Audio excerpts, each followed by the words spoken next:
Good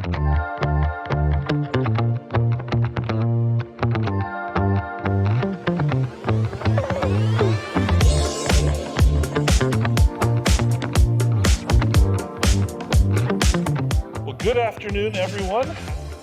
My name is Brandon Savage. I'm going to be the moderator today.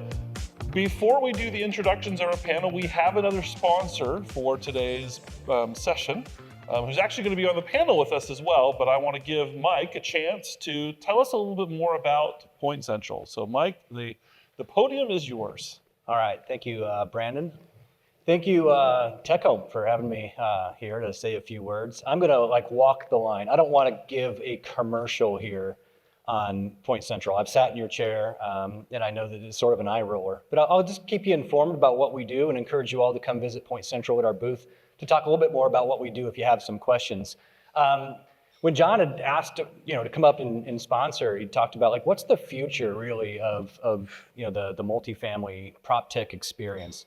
And rather than it being a device, I'd really like to focus on what it should be and what it is now, the unified experience, right? So I think I've done, 15 years in the industry. I think I've probably done a couple hundred of these types of events, and I just got back from another event last week that I think some of you were at. And when I walk the halls, man, we're in the midst of this tech revolution in our industry. And while that's super exciting, the reality is if I'm in your chair, it's pretty blurry, right? There's a lot going on right now, and I think that's pretty overwhelming. So if you're evaluating a solution or a feature, I think the big thing to look out for right now is to solve one problem, are you creating 4 or 5 others?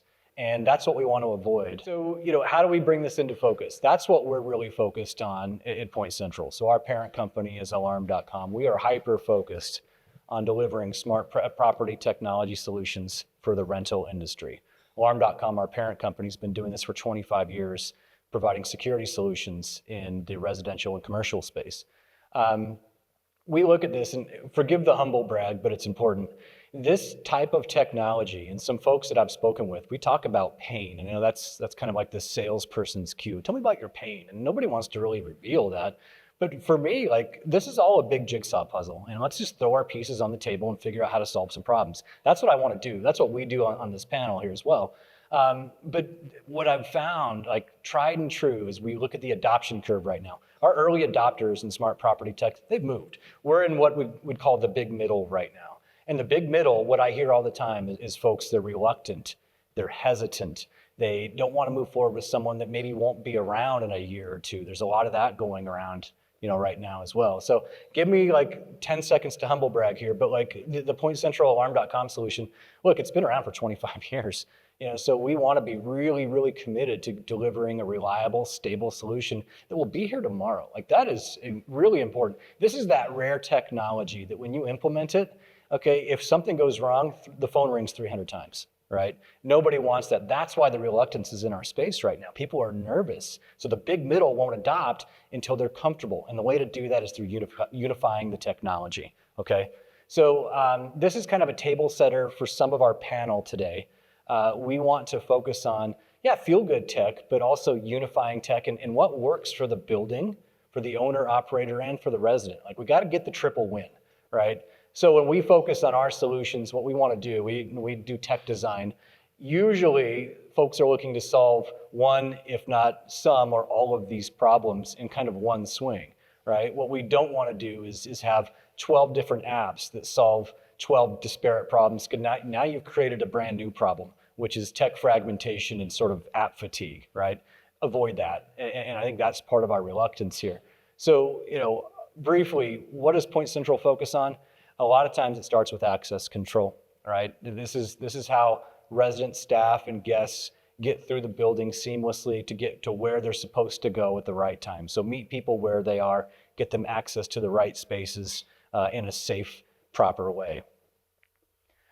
Video intercoms, all part of the solution as well. I think COVID triggered this mass movement in self-guided tours. And one of the problems that sort of came from all of that was, well, yeah, we can get people into the model unit, but how do we get them through the intercom and then through the 2 or 3 access points, but also limit to make sure they don't go into X, Y, and Z spaces. Okay, so access control and video intercoms can solve for those things. Again, you'll hear this word a lot from me, unifying the tech. We want to make sure that we can include all of that on a single platform. AI deterrence. This is kind of a fun one. We just launched this last week, and what we're seeing now is folks leveraging video and combining that with AI technology to either supplement some of the security solutions they have in place or to use it as a deterrent. So for example, what this product can do is with pattern and recognition. I'll pick on the gentleman here in the blue shirt. If you're breaking into my car, which, sir, I know you'd never do, but if you were to do that, this device right now can say, excuse me, sir, the blue shirt, we see you, please remove yourself from the space, from the area. Okay, that's not a human being that's having to monitor and do that. That's through AI and pattern recognition, color recognition, okay, that can do those types of things, okay? And so when we start to implement AI as a deterrent, okay, now what you're doing is you're creating safer, more secure spaces for residents, staff, and guests. The in-unit stuff is kind of easy, and I know I'm rushing through this because I want to give our panelists plenty of time here. But the smart apartment piece, like that's just one piece to the puzzle. We focus on that. I think there's a lot of core value in that for the staff, but also for the residents. Your residents want that customized living experience with convenience and safety in mind. But what happens when you have those things in place is you're now monitoring energy, okay? I've been talking about for a couple of years, how do we take what has historically been a reactive maintenance model and make it proactive and even preventative? We do that through monitoring energy management and understanding when to send maintenance a trigger if an HVAC is not performing at an efficient level. Water's the same way. This is like the sneaky killer, right? Water. So I'm a baseball guy, and this is like the heartbreaking story for me is I heard a story from an owner that said, yeah, we had a water leak that went 2 or 3 floors down and ruined a brand new Mickey Mantle rookie baseball card. Okay, that's a $1 million plus asset there. Can't get it back. Renter's insurance, like, okay, but that card is gone, right? Water gets into everything, it ruins everything, and the problem is like it's a sneaky sort of silent killer because sometimes you don't know until it's too late. So what we want to do is implement solutions that don't just detect it, but also give insight into flow, high flow, and provide the right notifications to the right people when there's a problem. Self-guided tours we talked about, pretty self-explanatory. Again, all of this should be on a single solution, so you're not having to implement 9 or 10 different types of techs to accomplish what you're wanting to accomplish in your tech strategy. It should all be built for the enterprise and should be simplified in a single platform. So anyway, I went through that quickly, but if you have questions, would love to interact with you at our booth at PointCentral. But if you do have any questions for me specifically, please catch me here after lunch, shoot me an email.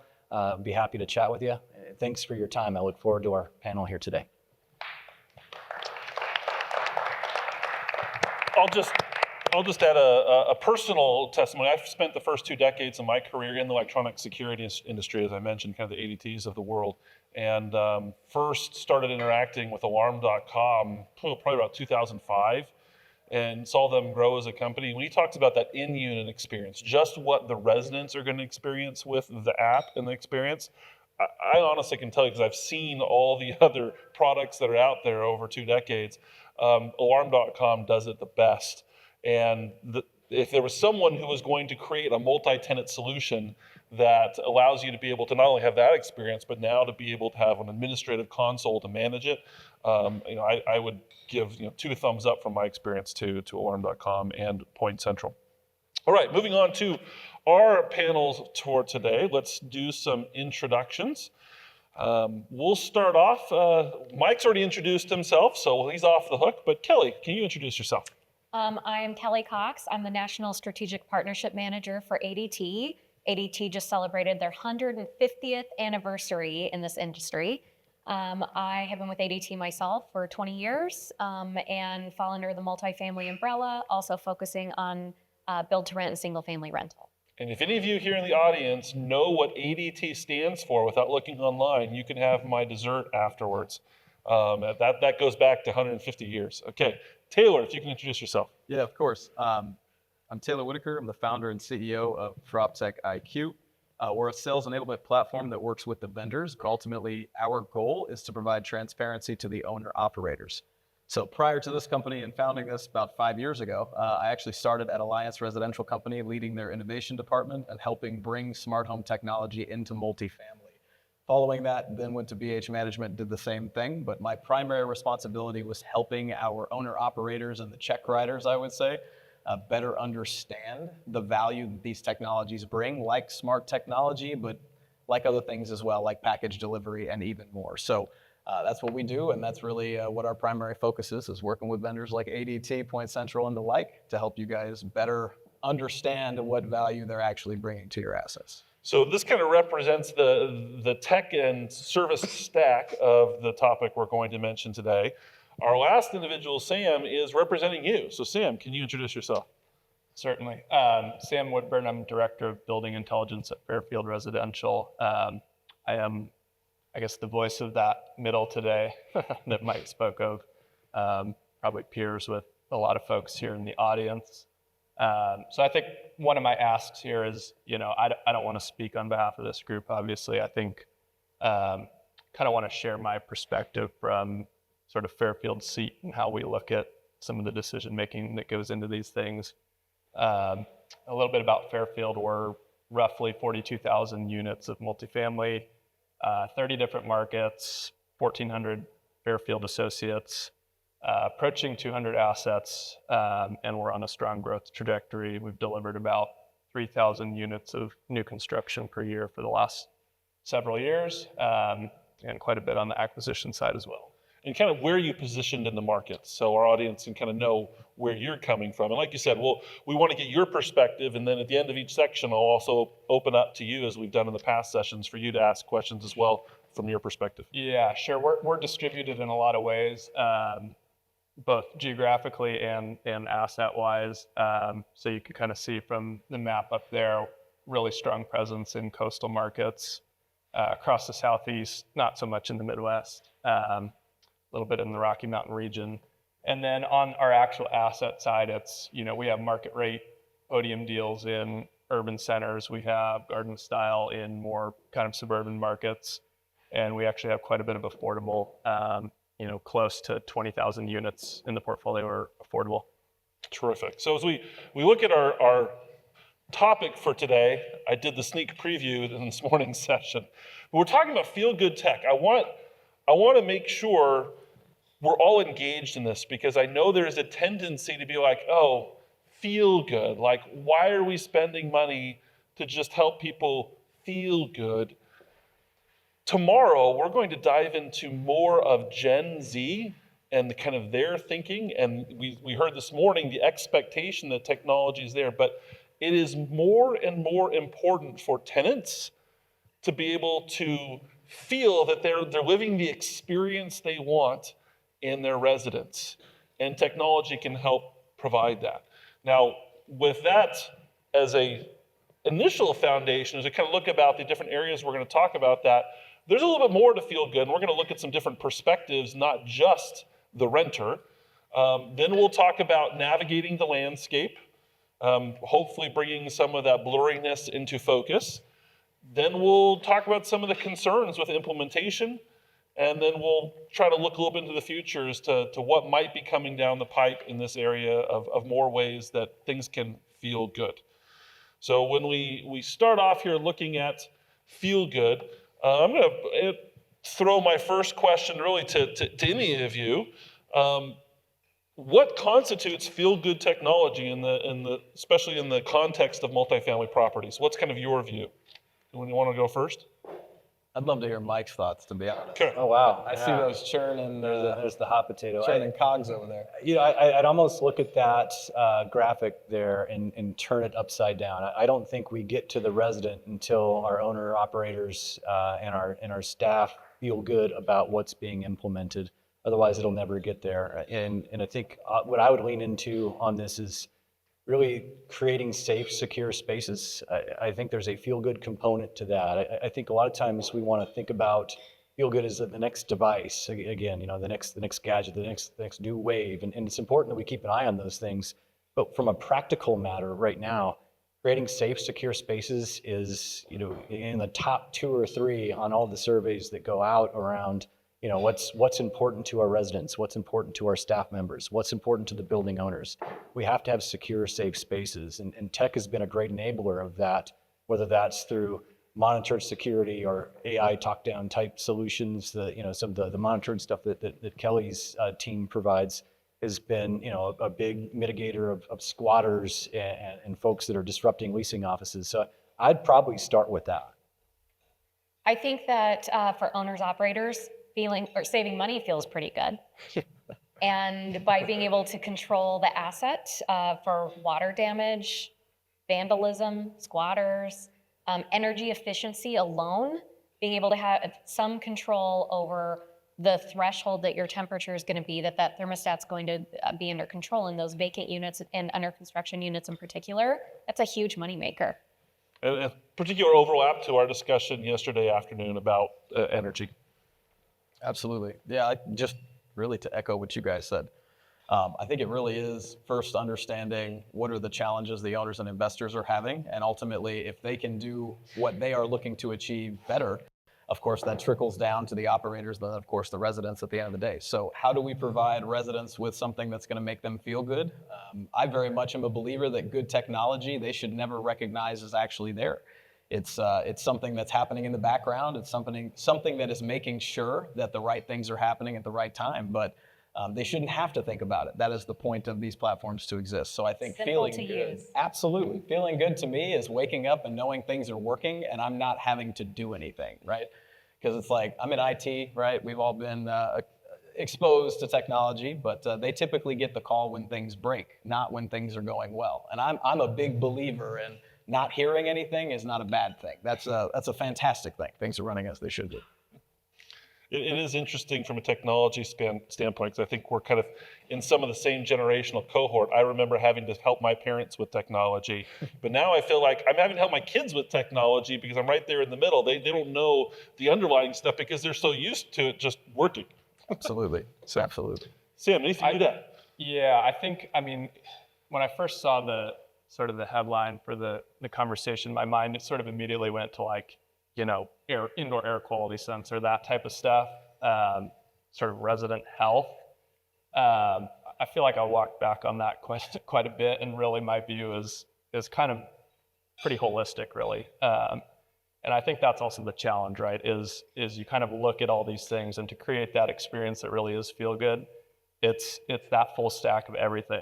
So how do you start to unblur that? And I think for me as sort of the owner representative, it's starting to peel back, kind of what questions we can ask to get to those values. So is solution X, is it accretive to the deal, right? That's a great place to start to see if we can kind of unblur some of the variability. At the end of the day, there's probably one thing that all of us in here do really well, and that's, invest and develop in real estate deals that make money, right? And we've been doing that well for a long time. And I think that makes the incremental change hard, right? So I think for me, it's really looking at sort of those top line things, and what are sort of the quick wins that we can associate with that value of feeling good. So there's a lot of things in there. So moving from a stakeholder to now starting looking at the technology, we're not going to be able to talk about every single one of these technologies. Not every one of them is necessarily prime time for multifamily, but I think it's good to understand what are some technologies that could be contributing to this from the user's standpoint. Health and wellness, sleep technology, fitness and activity tools, air purifiers. Air quality has gotten a lot of attention over the last 4 years as we emerged from the pandemic. Air monitors, sense, comfort and convenience. So the smart climate, making it so that the room feels good in terms of temperature, humidity. Smart window shades, being able to control that lighting. I was at a conference 2 weeks ago in Denver, pretty new resort there that had beautiful windows looking at the mountains, but man, there was about 4 hours of the day where it was pretty much useless because the sun was just coming in and beating on everyone in there, and even the shades they tried to put in there just did not help. We love to sell a place that has great views, but we need to be mindful of the sun. Voice activated technology, lots of different options out there. We look at social and community engagement, various different community apps you can have in your communities. We've got, coming up between what Meta's offered, what Apple has on the market, virtual and augmented reality are out there. We maybe don't see the full use cases yet, but I think it's fair to assume that they could present themselves in the next 5 to 10 years and could have a place within our communities. Safety and emotional security is what we've already spent some time talking about. Noise canceling tech within the buildings and maybe shared spaces. Entertainment, leisure tech, figuring out music, where music can play its role, whether it's in shared spaces or having integrated audio within our units. Home theater, outdoor tech for the shared spaces, and that can be audiovisual and others. Tomorrow at lunchtime, we're going to talk about smart kitchens for shared spaces and some of the technology and opportunities there. Productivity, working from home, Wi-Fi, obviously making a pretty strong appearance there. So you kind of look at some of these things. What are some that are standing out that you're seeing are already becoming table stakes in communities and multifamily communities?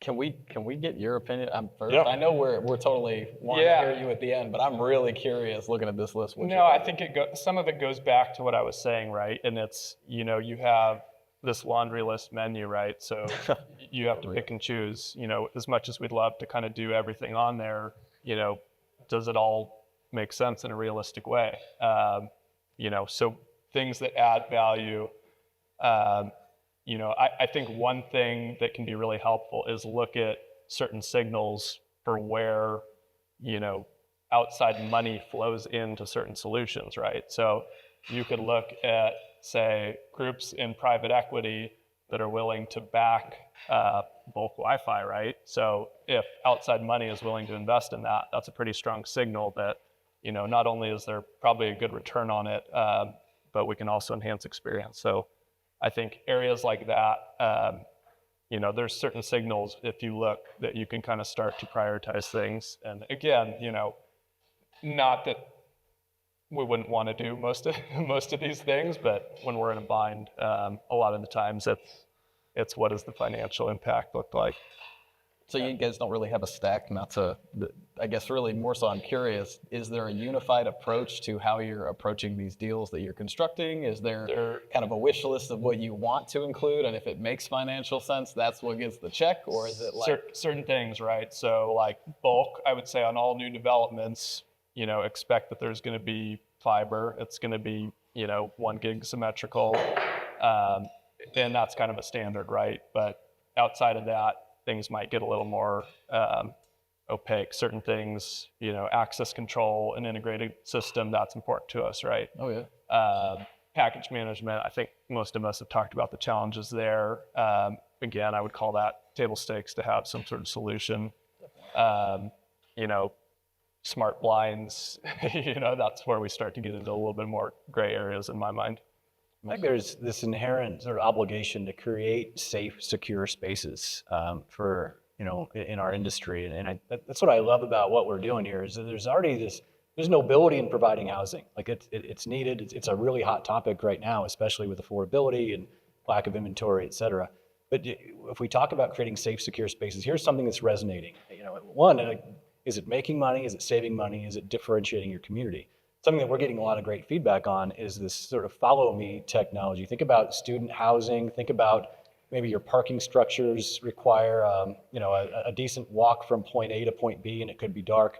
There's follow me technology. There's essentially you launch your resident app and you press the button, and you actually have a human being that's on with you that's essentially prepared to. They know your location. They can alert the authorities if something happens to you or if you feel uncomfortable. So that's resonating wildly well in student housing. I have a daughter who's not college age yet, thank God, but I think about, that's something I would like to have if she goes to school and there's that type of dynamic.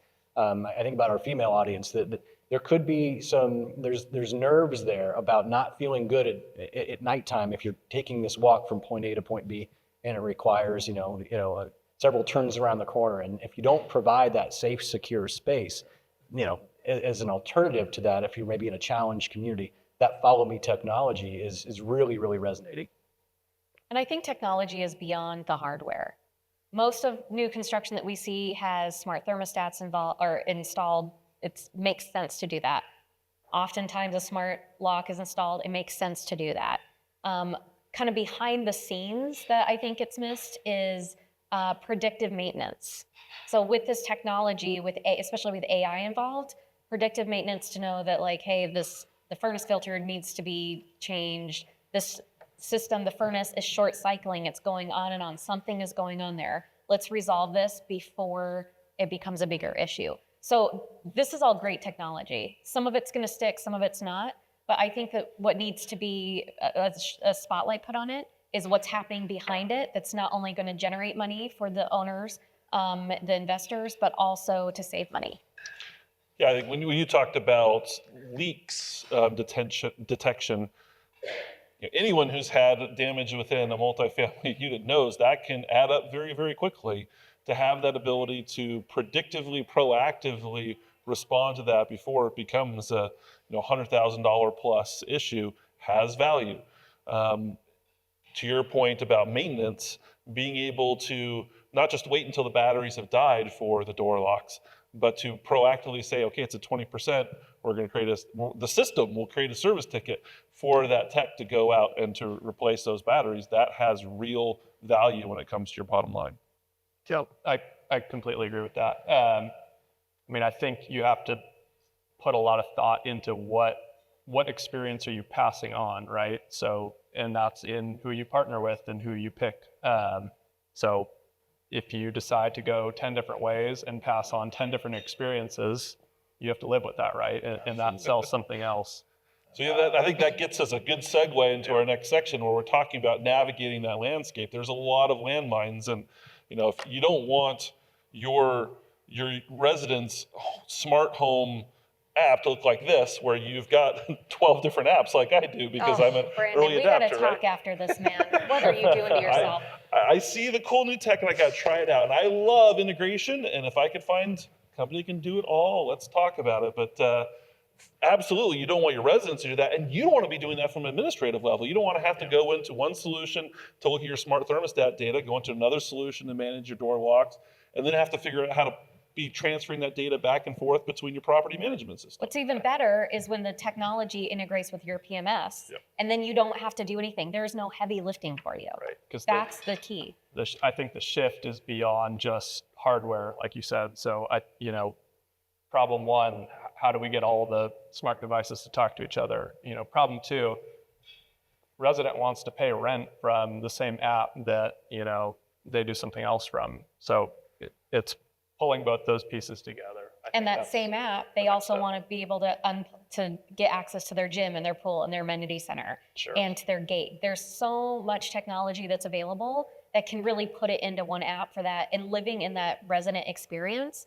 Because the thing to keep in mind is when you're choosing an integrator, when you're choosing a product, hardware piece, that those companies aren't only representing themselves, they're also representing the brand, your brand. Yeah.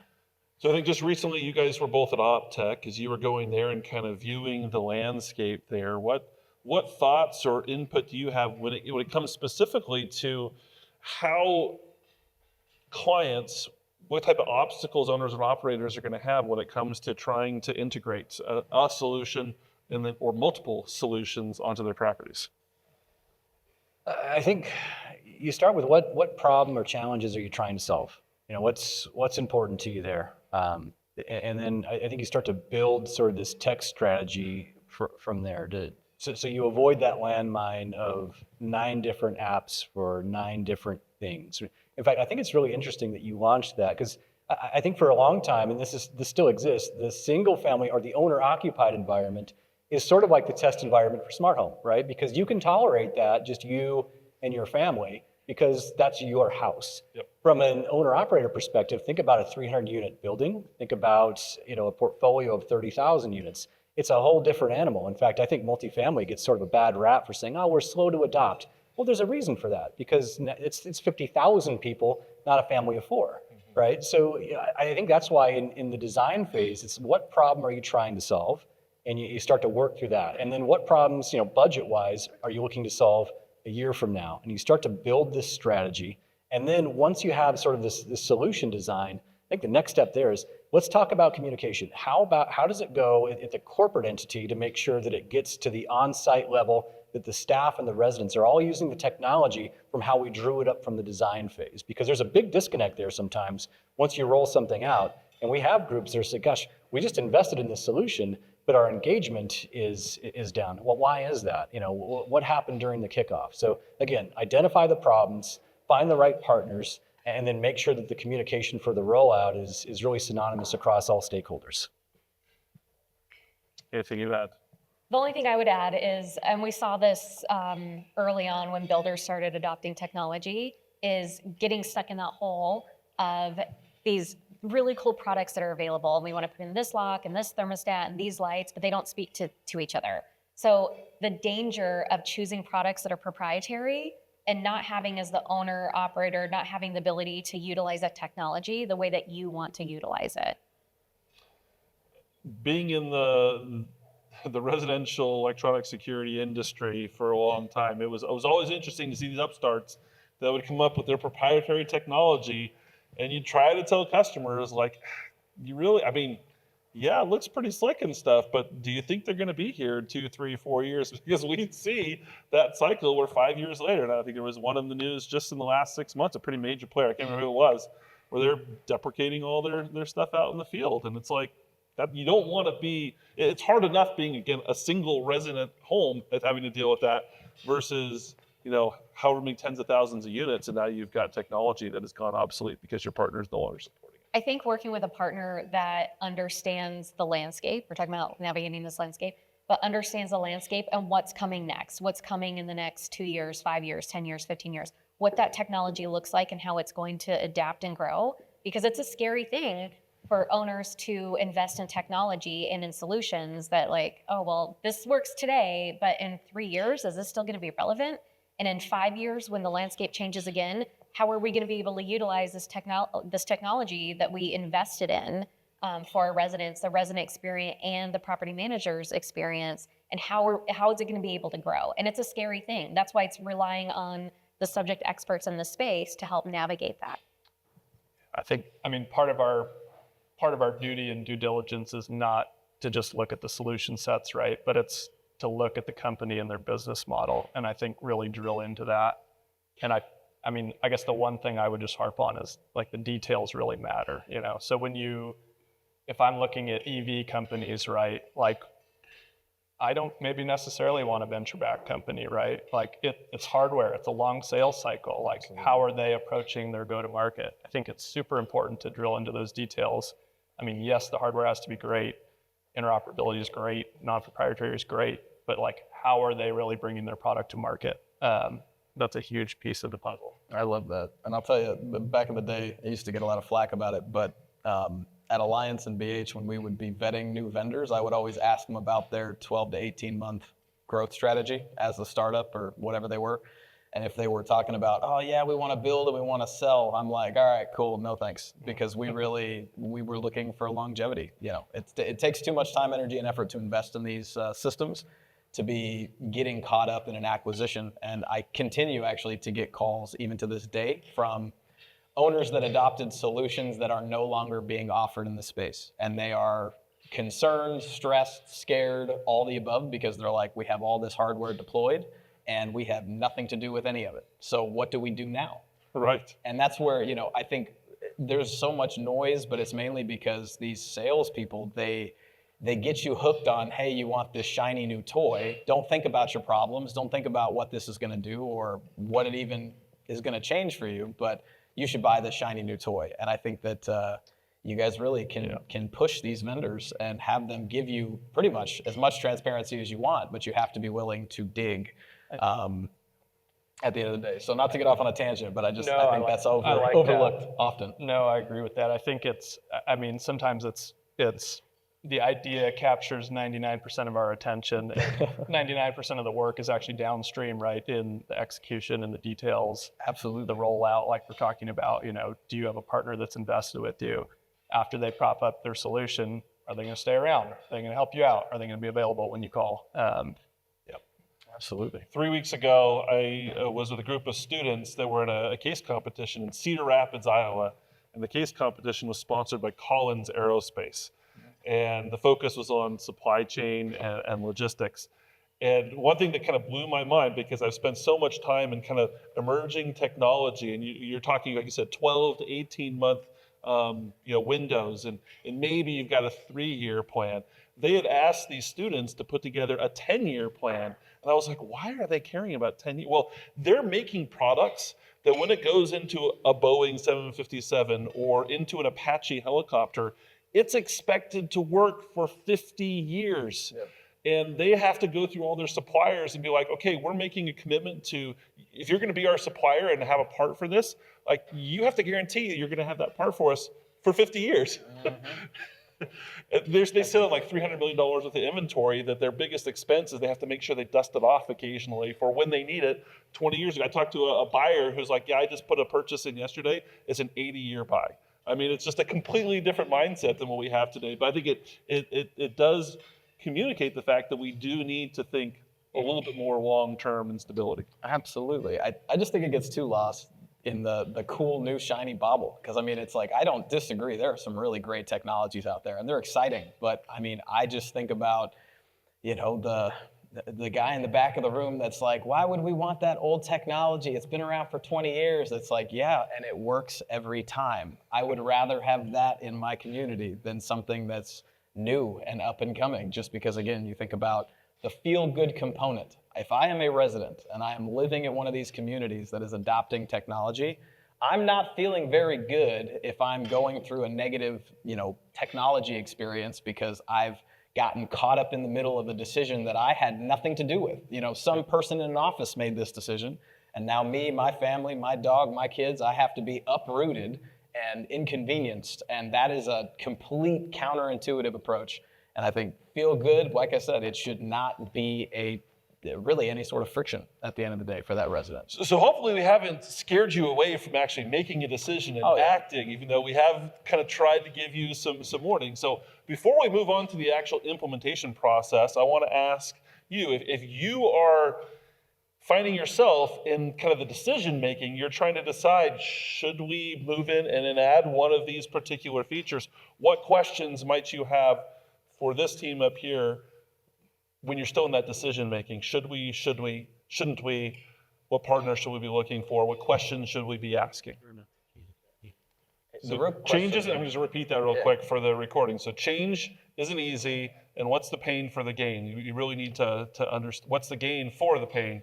Make sure you understand why we're going to do this. Does it make sense? But not doing something is just as bad, right? So you have to understand what we do. We look at implementation data at PropTech IQ. This isn't a flog for us. I don't sell anything to owner-operators. So good news, I'm not selling you guys. But what I do see in my data is ultimately that there are communities side by side, ones that have technology solutions and ones that don't. And there is a clear line that is starting to form that the Gen Z will not rent at a community that does not have a certain experience, period. The vacancies are dropping faster than anything I've ever seen, and all I'm trying to do is educate that you have to make a decision. It is not an opportunity for you guys to sit on the wayside. That time is past. You have to make a decision. The question is, what boat are you gonna get on?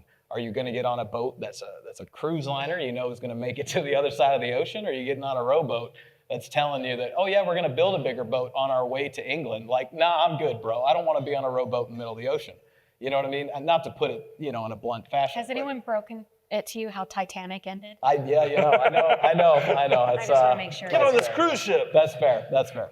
I do think, though, this is the best time ever to be looking at new technologies. I mean, there are so many great opportunities out there, and the savings and money on the opportunity side is huge, but it is definitely something that should not be taken lightly. And it's not something you should just be taking, a salesperson at their face value, because I have seen wrong situations occur all the time. So just do your research, do due diligence, and ultimately ensure that the resident is not the one that is paying for the decision that goes wrong, right?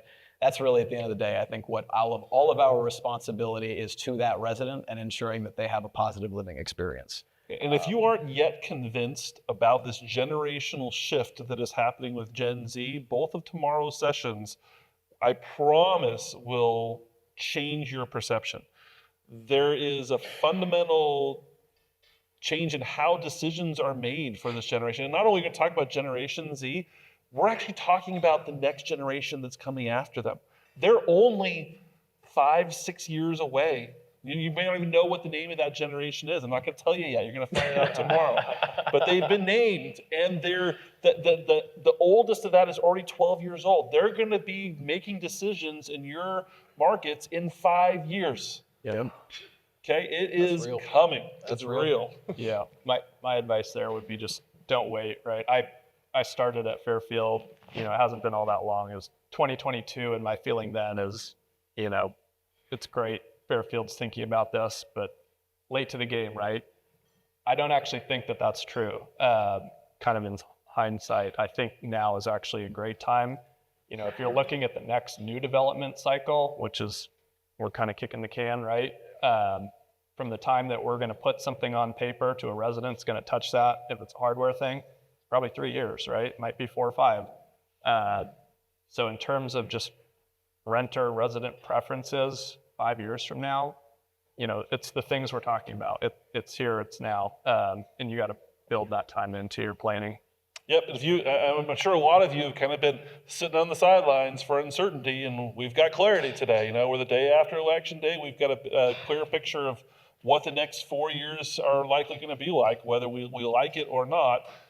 We can make decisions, and it would probably be a good bet that real estate is going to have some upside over the next 4 years. Absolutely. Okay, so moving to implementation and concerns.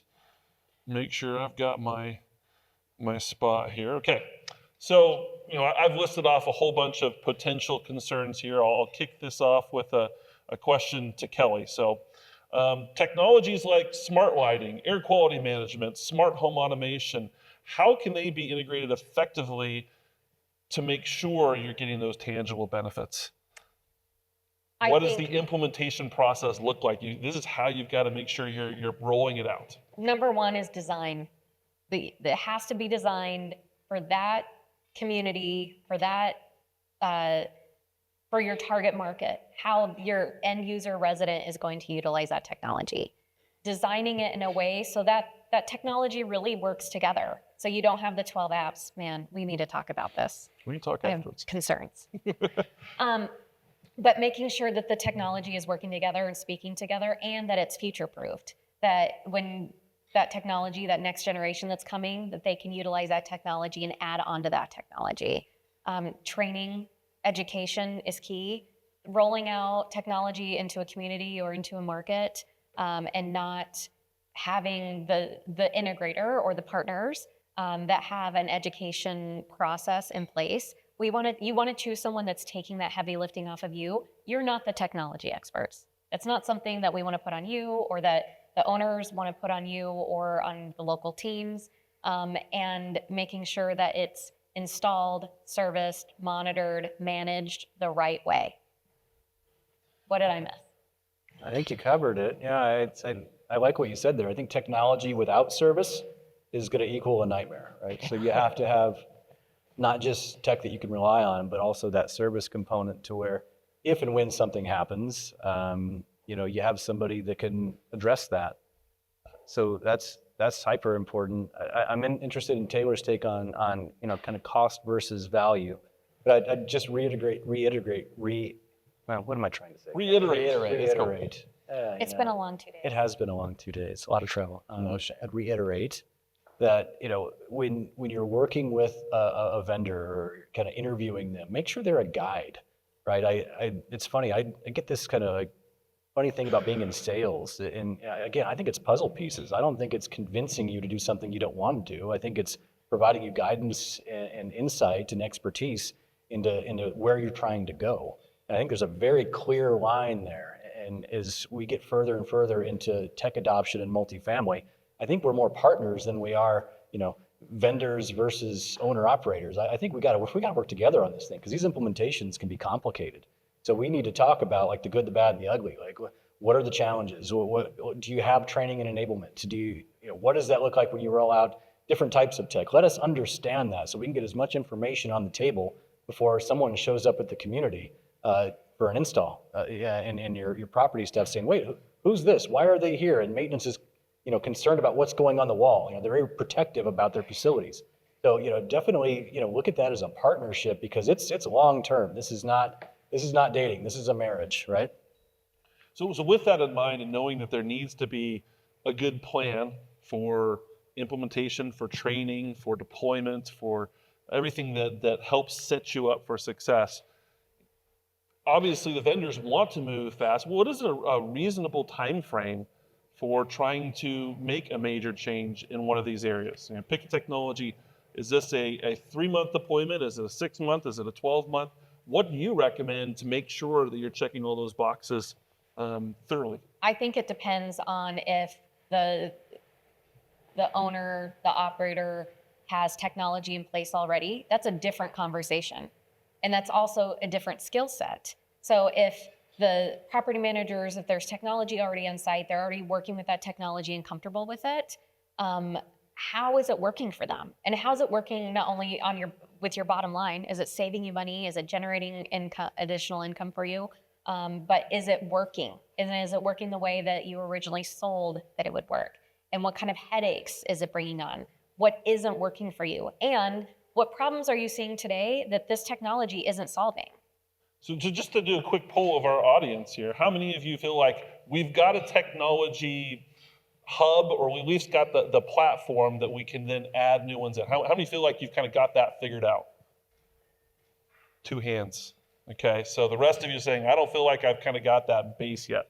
So talk to them. If they want to get that base in place, what type of time frame might that look like? 3 to 12 months. Okay. It really depends. It depends on what their skill set is, what needs to be piloted, what needs to be tested. I would say 3 to 12 months. What do you think? I think that's fair. Taylor and I worked together on, it was several thousand, right? And so I think you're probably pretty qualified to speak on time frames there. I think you're way, what's the word I'm looking for? Optimistic, 3 to 12 months. I think most of these companies, if they're starting from square one, it takes them 6 months just to have conversations with the vendors in the space and understand okay, these are my players. These are some of the options. I still don't understand the differences between them, but I think I like this one. I think I like this one. And so they just end up in this, I hate to say it, but analysis paralysis because there's so much noise. And then also vendors with similar solutions will sell it and they will swear to you that it is different, but it's exactly the same. And so it's caused these confusion pain points where owners, they essentially become inundated with too much information. It's over complication, I would say. So I think we're seeing more of a 14 to 18 month cycle by the time they actually make it through, pilot a couple of solutions.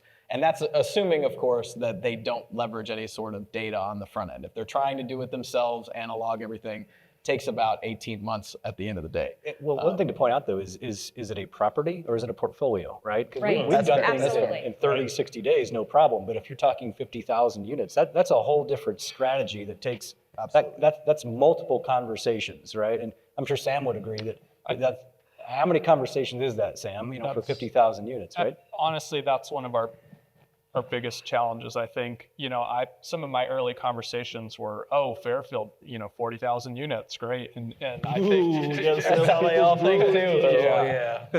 and people get really excited about that. And the reality of it is just between geographies, between funds, investment strategies, there isn't a one size fits all. Not at all. The best, if you're looking for a quick win, it's probably more of a pure play SaaS, like a maintenance work order solution, right? That you can come in, and even that, I agree, that's going to be 6 to 12 months, and there's probably still going to be this long tail touch point of training that it should honestly keep going in perpetuity that you're working with that group.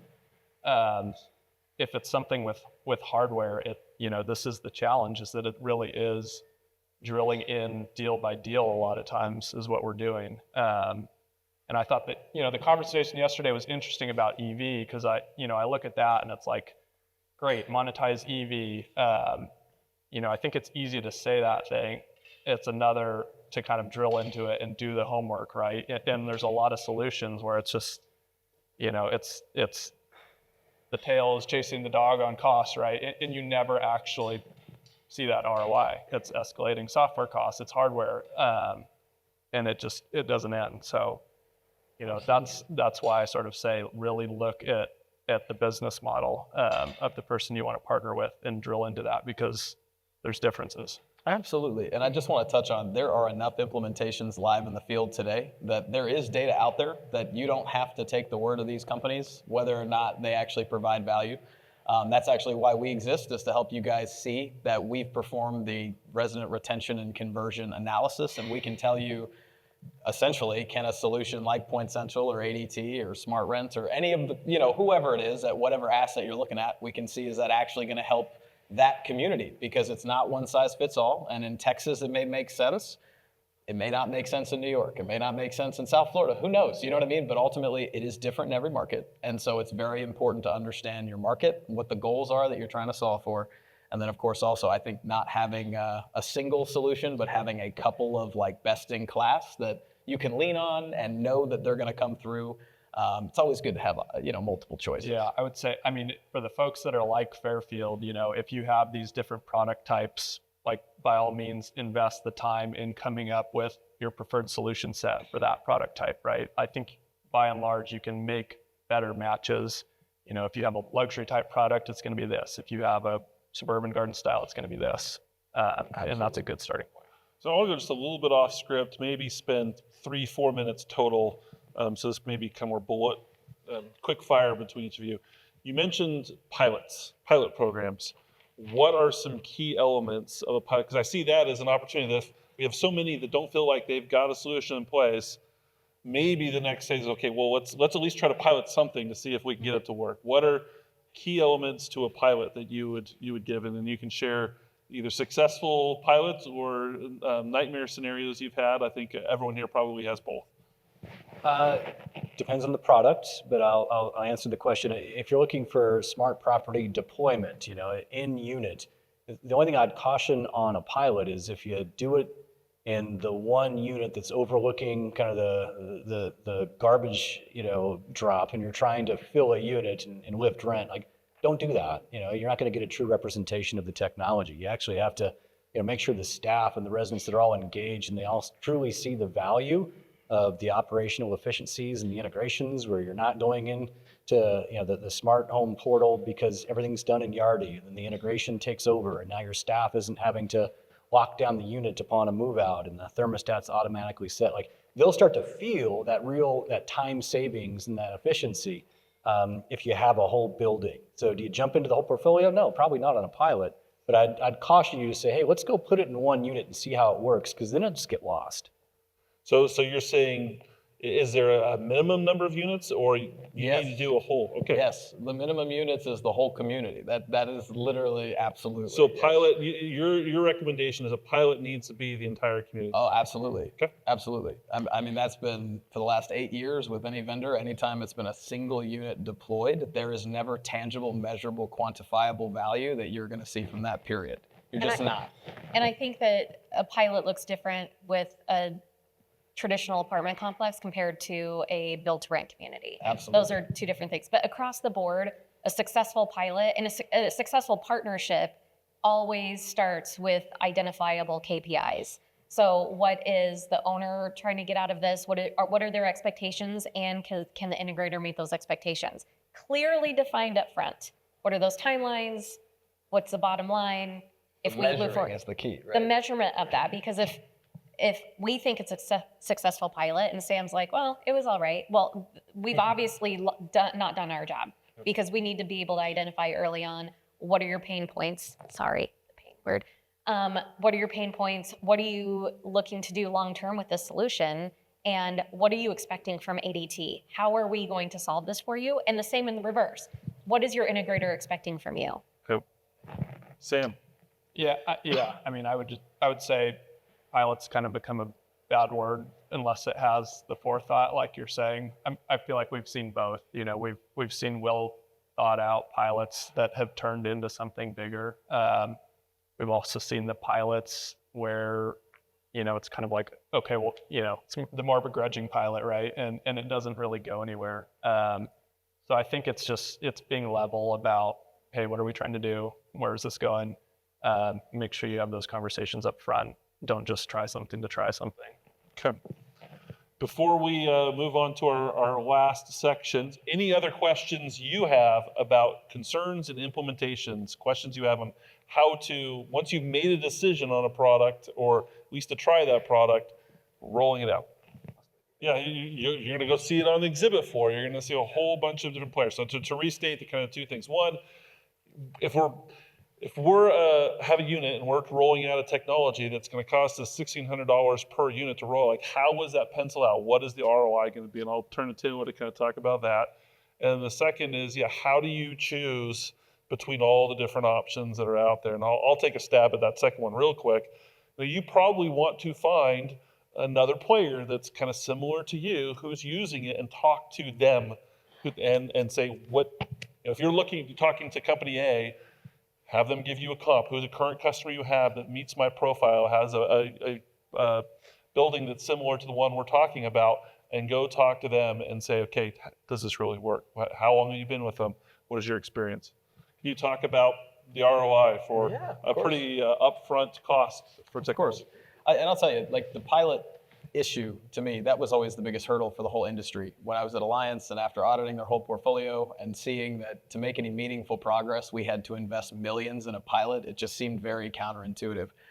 So ultimately, you can of course see real-time value because there's been enough of these units deployed. But what you have to think about is your underwritten budget today to keep the community that you're talking about, whatever that may be, running, right? You've got a budget, you're paying people to do tasks that have to be done by law, right? Now, how does that $1,600 technology you're talking about counterbalance that pre-existing underwritten budget?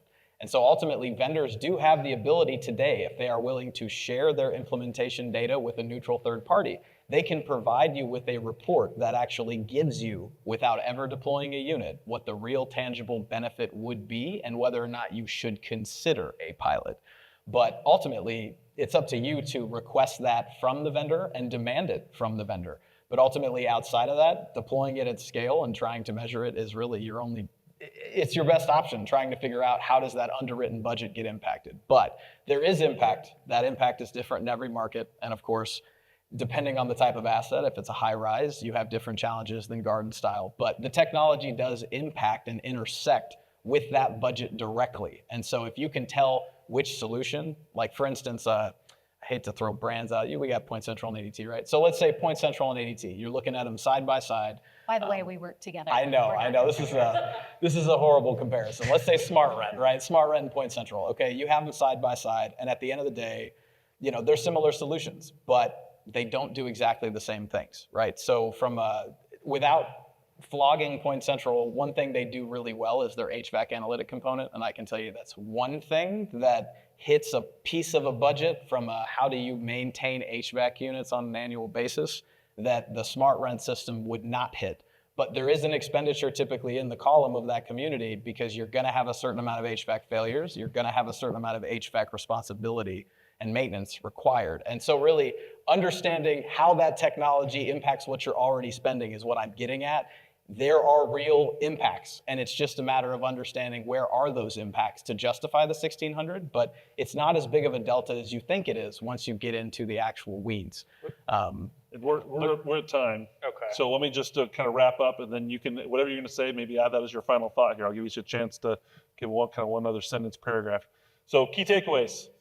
You need to balance that innovation with practicality. It's got a pencil.